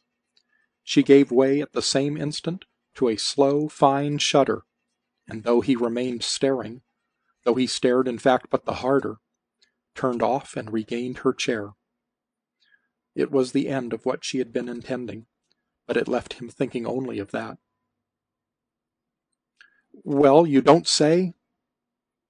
She had touched in her passage a bell near the chimney, and had sunk back, strangely pale. "I'm afraid I'm too ill." "Too ill to tell me?" It sprang up sharp to him, and almost to his lips, the fear she might die without giving him light. He checked himself in time from so expressing his question, but she answered as if she had heard the words. "Don't you know now?" "Now?" She had spoken as if some difference had been made within the moment. But her maid, quickly obedient to her bell, was already with them. "I know nothing." And he was afterwards to say to himself that he must have spoken with odious impatience, such an impatience as to show that, supremely disconcerted, he washed his hands of the whole question. "Oh," said May Bartram. "Are you in pain?" he asked, as the woman went to her. "No," said May Bartram. Her maid, who had put an arm round her as if to take her to her room, fixed on him eyes that appealingly contradicted her. In spite of which, however, he showed once more his mystification. "What, then, has happened?" She was once more, with her companion's help, on her feet, and, feeling withdrawal imposed on him, he had blankly found his hat and gloves, and had reached the door. Yet he waited for her answer. "What was to?" she said. End of Chapter 4. Chapter 5. He came back the next day, but she was then unable to see him, and as it was literally the first time this had occurred in the long stretch of their acquaintance, he turned away, defeated and sore, almost angry, or feeling at least that such a break in their custom was really the beginning of the end, and wandered alone with his thoughts, especially with the one he was least able to keep down. She was dying, and he would lose her. She was dying, and his life would end. He stopped in the park into which he had passed, and stared before him at his recurrent doubt. Away from her, the doubt pressed again. In her presence, he had believed her, but as he for the explanation nearest at hand had most of a miserable warmth for him, and least of a cold torment. She had deceived him to save him, to put him off with something in which he should be able to rest. What could the thing that was to happen to him be, after all, but just this thing that had begun to happen? Her dying, her death, his consequent solitude, that was what he had figured as the beast in the jungle. That was what had been in the lap of the gods. He had had her word for it, as he left her. What else on earth could she have meant? It wasn't a thing of a monstrous order, not a fate rare and distinguished, not a stroke of fortune that overwhelmed and immortalized. It had only the stamp of the common doom. But poor Marcher at this hour judged the common doom sufficient. It would serve his turn, and even as the consummation of infinite waiting, he would bend his pride to accept it. He sat down on a bench in the twilight. He hadn't been a fool. Something had been, as she had said, to come. Before he rose, indeed, it had quite struck him that the final fact really matched with the long avenue through which he had had to reach it. As sharing his suspense, and as giving herself all, giving her life, to bring it to an end, she had come with him every step of the way. He had lived by her aid, and to leave her behind would be cruelly, damnably to miss her. What could be more overwhelming than that? Well, he was to know within the week, for though she kept him a while at bay, left him restless and wretched during a series of days on each of which he asked about her, only again to have to turn away, she ended his trial by receiving him where she had always received him. Yet she had been brought out at some hazard into the presence of so many of the things that were, consciously, vainly, half their past, and there was scant service left in the gentleness of her mere desire, all too visible, to check his obsession and wind up his long trouble. That was clearly what she wanted, the one thing more for her own peace, while she could still put out her hand. He was so affected by her state that, once seated by her chair, he was moved to let everything go. It was she herself, therefore, who brought him back, took up again, before she dismissed him, her last word of the other time. She showed how she wished to leave their business in order. "I'm not sure you understood. You've nothing to wait for more. It has come." Oh, how he looked at her. "Really? Really? The thing that, as you said, was to? The thing that we began in our youth to watch for?" Face to face with her once more, he believed her. It was a claim to which he had so abjectly little to oppose. "You mean that it has come as a positive, definite occurrence, with a name and a date?" "Positive. Definite. I don't know about the name, but with a date." He found himself again too helplessly at sea. "But come in the night? Come and passed me by?" May Bartram had her strange, faint smile. "Oh, no, it hasn't passed you by." "But if I haven't been aware of it, and it hasn't touched me—" "Ah, you're not being aware of it." And she seemed to hesitate an instant to deal with this. "Your not being aware of it is the strangeness in the strangeness. It's the wonder of the wonder." She spoke as with the softness almost of a sick child, yet now at last, at the end of all, with the perfect straightness of a sibyl. She visibly knew that she knew, and the effect on him was of something co-ordinate in its high character with the law that had ruled him. It was the true voice of the law. So on her lips would the law itself have sounded. "It has touched you," she went on. "It has done its office. It has made you all its own." "So utterly without my knowing it?" "So utterly without your knowing it." His hand, as he leaned to her, was on the arm of her chair, and, dimly smiling always now, she placed her own on it. "It's enough if I know it." "Oh," he confusedly breathed, as she herself of late so often had done.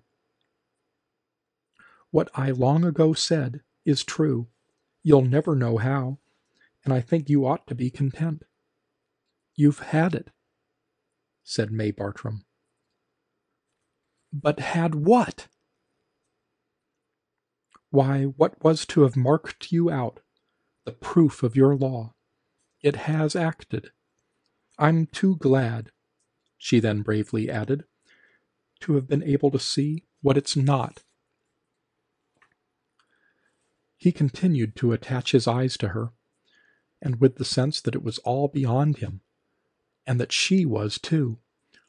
He would still have sharply challenged her, hadn't he so felt it an abuse of her weakness to do more than take devoutly what she gave him, take it hushed as to a revelation. If he did speak, it was out of the foreknowledge of his loneliness to come. If you're glad of what it's not, it might then have been worse. She turned her eyes away.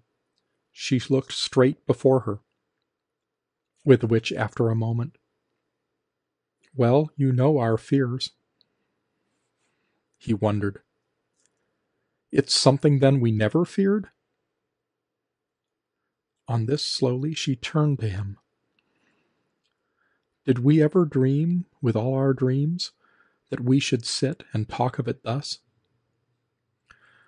He tried for a little to make out that they had, but it was as if their dreams, numberless enough, were in solution in some thick, cold mist through which thought lost itself.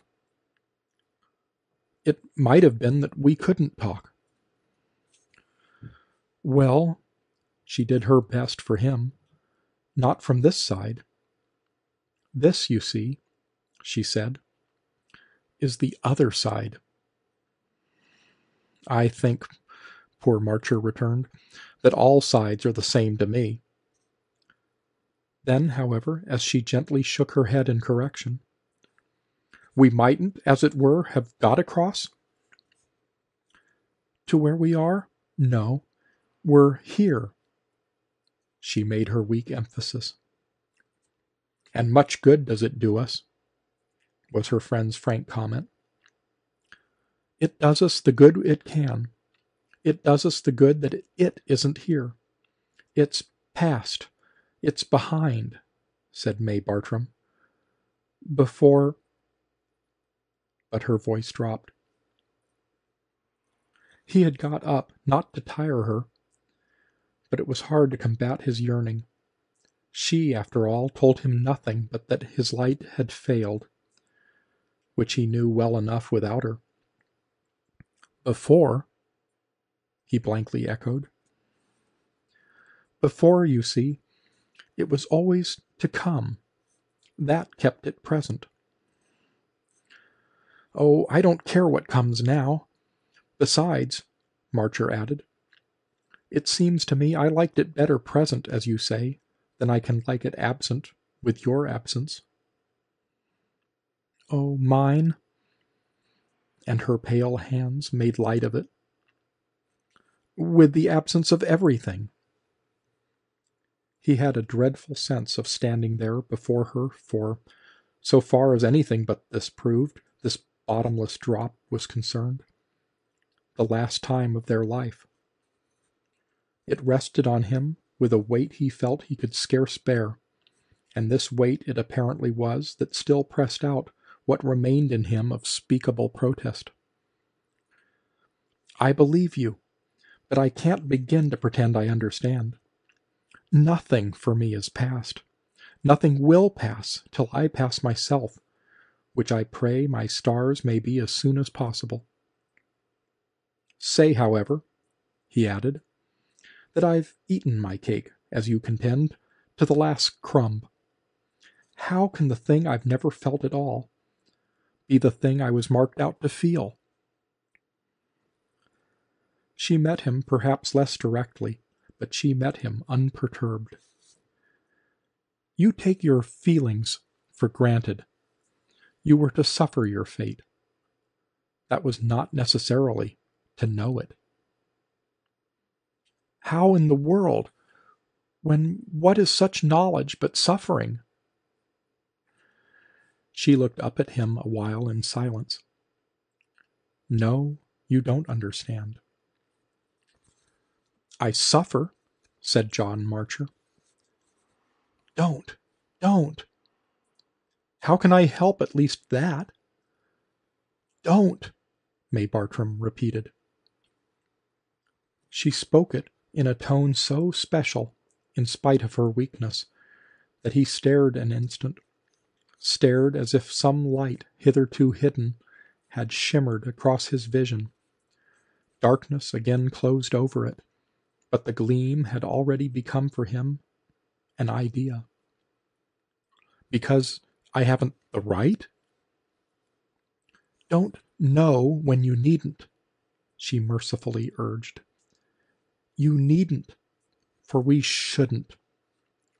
Shouldn't? If he could but know what she meant. No, it's too much. Too much? He still asked, but with a mystification that was the next moment of a sudden to give way. Her words, if they meant something, affected him in this light, the light also of her wasted face, as meaning all, and the sense of what knowledge had been for herself came over him with a rush, which broke through into a question. Is it of that, then, you're dying? She but watched him gravely at first, as to see, with this, where he was. And she might have seen something, or feared something, that moved her sympathy. I would live for you still, if I could. Her eyes closed for a little, as if, withdrawn into herself, she were for a last time trying. But I can't, she said, as she raised them again to take leave of him. She couldn't, indeed, as but too promptly and sharply appeared, and he had no vision of her after this that was anything but darkness and doom.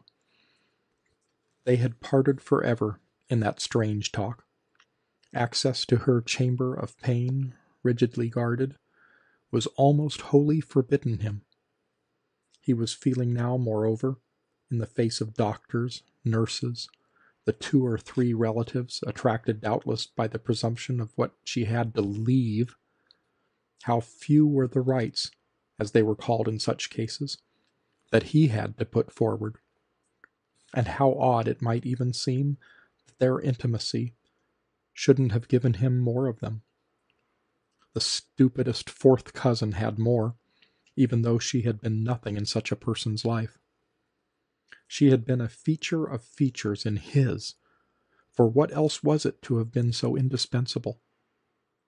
Strange beyond saying were the ways of existence, baffling for him the anomaly of his lack, as he felt it to be, of producible claim.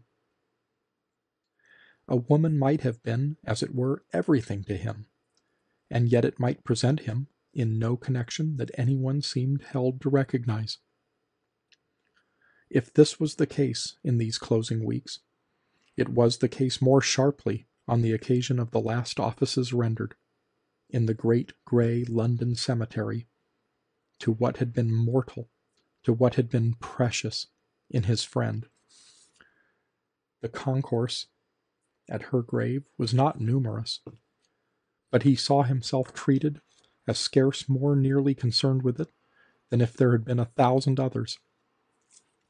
He was, in short, from this moment, face to face with the fact that he was to profit extraordinarily little by the interest May Bartram had taken in him. He couldn't quite have said what he expected, but he hadn't surely expected this approach to a double privation.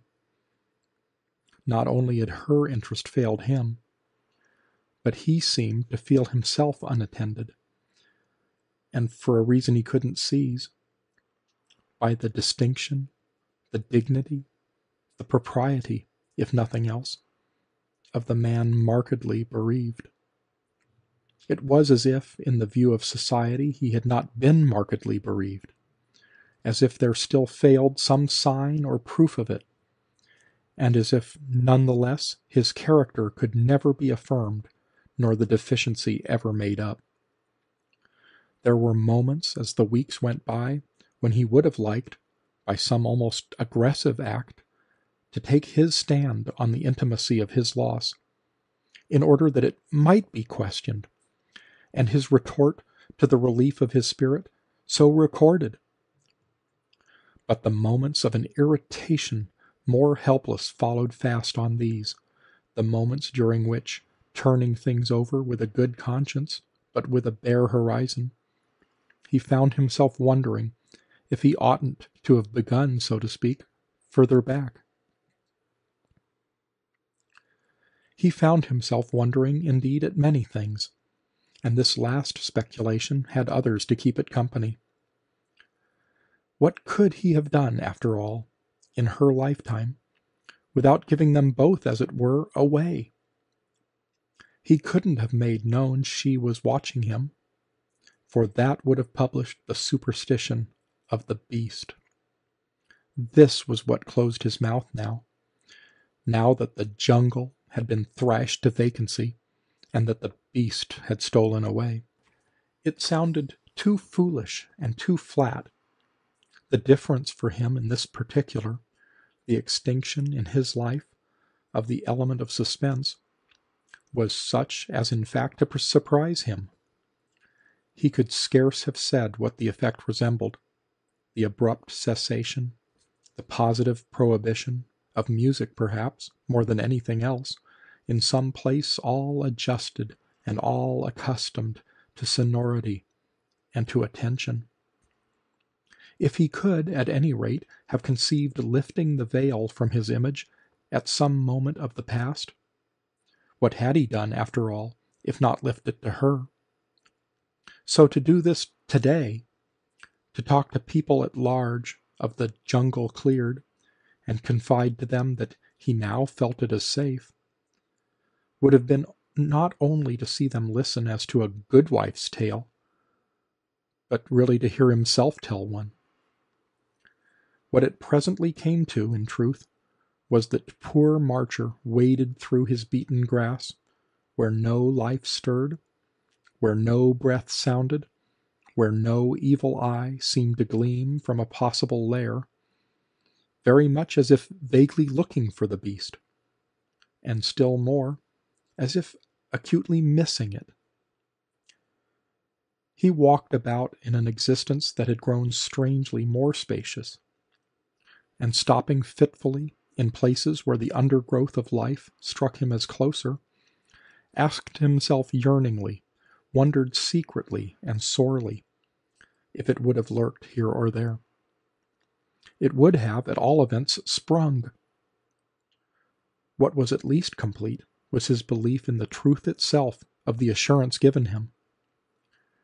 The change from his old sense to his new was absolute and final. What was to happen had so absolutely and finally happened that he was as little able to know a fear for his future as to know a hope. So absent, in short, was any question of anything still to come. He was to live entirely with the other question, that of his unidentified past, that of his having to see his fortune impenetrably muffled and masked. The torment of this vision became then his occupation. He couldn't, perhaps, have consented to live but for the possibility of guessing. She had told him, his friend, not to guess. She had forbidden him, so far as he might, to know. And she had even, in a sort, denied the power in him to learn, which were so many things, precisely, to deprive him of rest. It wasn't that he wanted, he argued for fairness, that anything past and done should repeat itself. It was only that he shouldn't, as an anticlimax, have been taken sleeping so sound as not to be able to win back, by an effort of thought, the lost stuff of consciousness. He declared to himself at moments that he would either win it back or have done with consciousness forever. He made this idea his one motive in fine, made it so much his passion that none other to compare with it seemed ever to have touched him. The lost stuff of consciousness became thus for him as a strayed or stolen child to an unappeasable father. He hunted it up and down very much as if he were knocking at doors and inquiring of the police. This was the spirit in which, inevitably, he set himself to travel. He started on a journey that was to be as long as he could make it. It danced before him that, as the other side of the globe couldn't possibly have less to say to him, it might, by a possibility of suggestion, have more. Before he quitted London, however, he made a pilgrimage to May Bartram's grave, took his way to it through the endless avenues of the grim suburban necropolis, sought it out in the wilderness of tombs, and, though he had come but for the renewal of the act of farewell, found himself, when he had at last stood by it, beguiled into long intensities. He stood for an hour, powerless to turn away, and yet powerless to penetrate the darkness of death, fixing with his eyes her inscribed name and date, beating his forehead against the fact of the secret they kept, drawing his breath while he waited, as if some sense would in pity of him rise from the stones. He kneeled on the stones, however, in vain. They kept what they concealed. And if the face of the tomb did become for a face for him, it was because her two names became a pair of eyes that didn't know him. He gave them a last long look, but no palest light broke. End of Chapter 5. Chapter 6. He stayed away after this for a year. He visited the depths of Asia, spending himself on scenes of romantic interest, of superlative sanctity. But what was present to him everywhere was that for a man who had known what he had known, the world was vulgar and vain. The state of mind in which he had lived for so many years shone out to him, in reflection, as a light that colored and refined, a light beside which the glow of the East was garish, cheap, and thin. The terrible truth was that he had lost, with everything else, a distinction as well. The things he saw couldn't help being common when he had become common to look at them. He was simply now one of them himself. He was in the dust, without a peg for the sense of difference. And there were hours when, before the temples of gods and the sepulchres of kings, his spirit turned for nobleness of association to the barely discriminated slab in the London suburb. That had become for him, and more intensely with time and distance, his one witness of a past glory. It was all that was left to him for proof or pride, yet the past glories of pharaohs were nothing to him as he thought of it. Small wonder, then, that he came back to it on the morrow of his return. He was drawn there this time as irresistibly as the other, yet with a confidence, almost, that was doubtless the effect of the many months that had elapsed. He had lived, in spite of himself, into his change of feeling, and in wandering over the earth had wandered, as might be said, from the circumference to the center of his desert.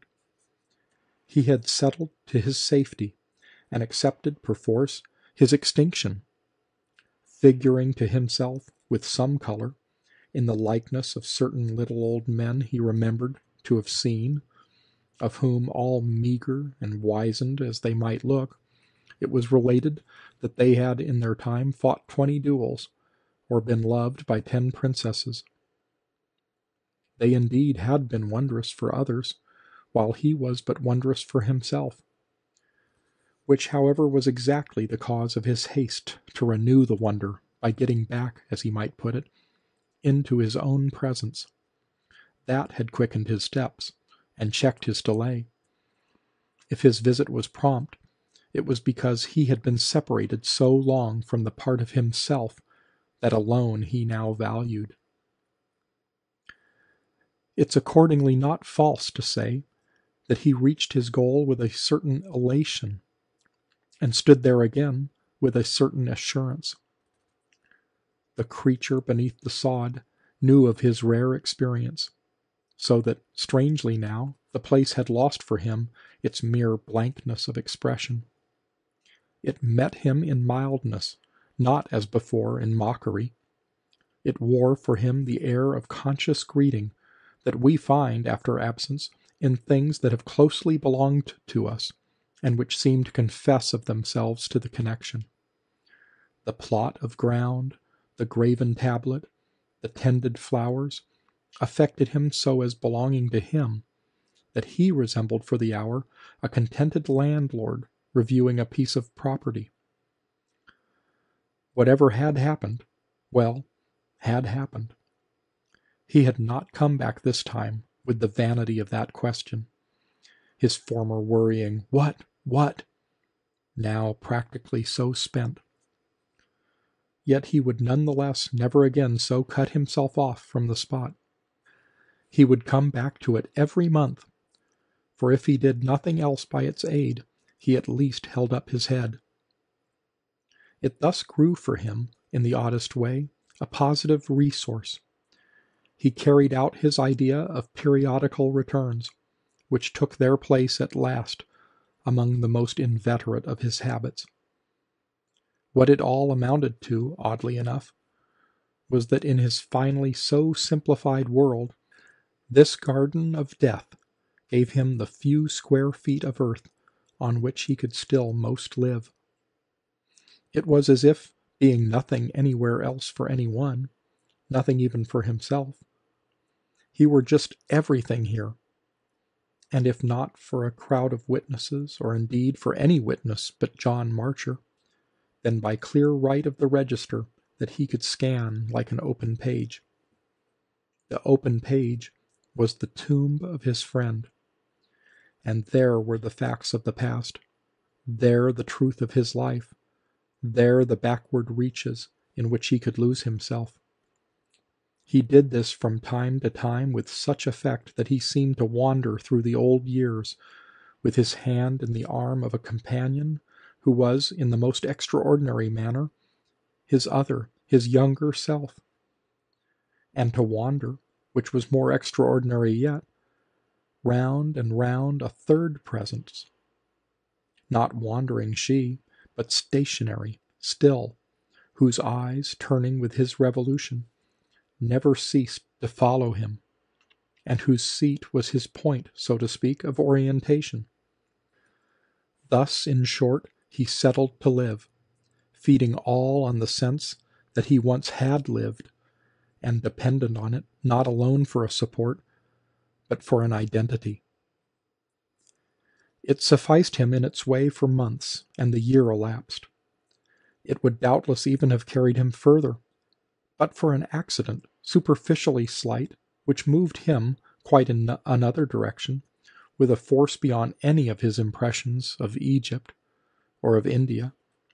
It was a thing of the merest chance, the turn, as he afterwards felt, of a hair, though he was indeed to live to believe that if flight hadn't come to him in this particular fashion, it would still have come in another. He was to live to believe this, I say, though he was not to live, I may not less definitely mention, to do much else.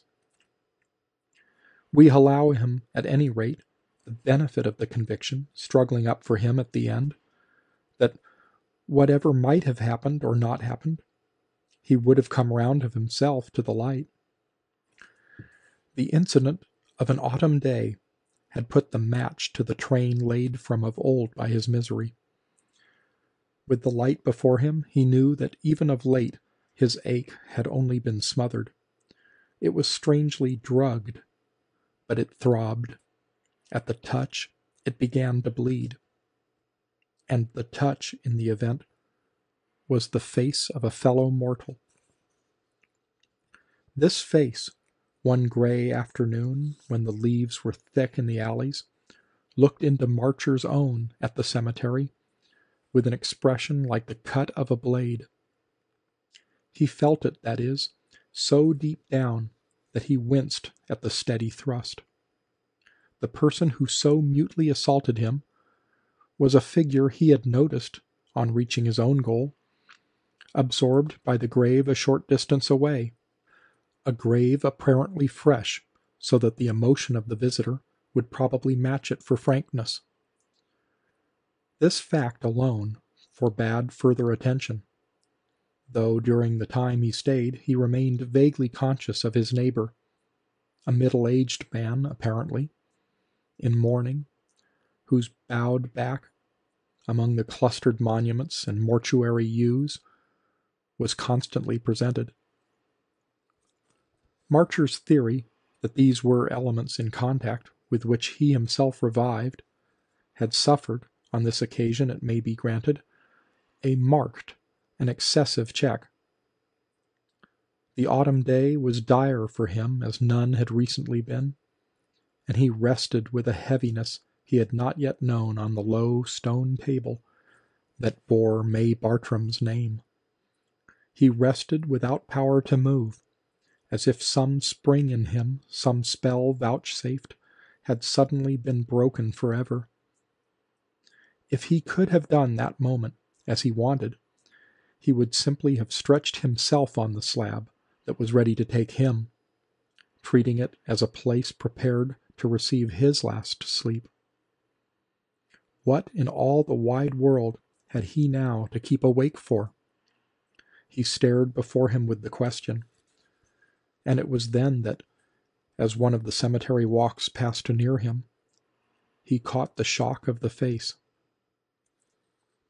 His neighbor at the other grave had withdrawn, as he himself, with force enough in him, would have done by now, and was advancing along the path on his way to one of the gates. This brought him close, and his pace was slow, so that, and all the more as there was kind of a hunger in his look, the two men were for a minute directly confronted. Marcher knew him at once for one of the deeply stricken, a perception so sharp that nothing else in the picture comparatively lived, neither his dress, his age, nor his presumable character and class. Nothing lived but the deep ravage of the features that he showed. He showed them. That was the point.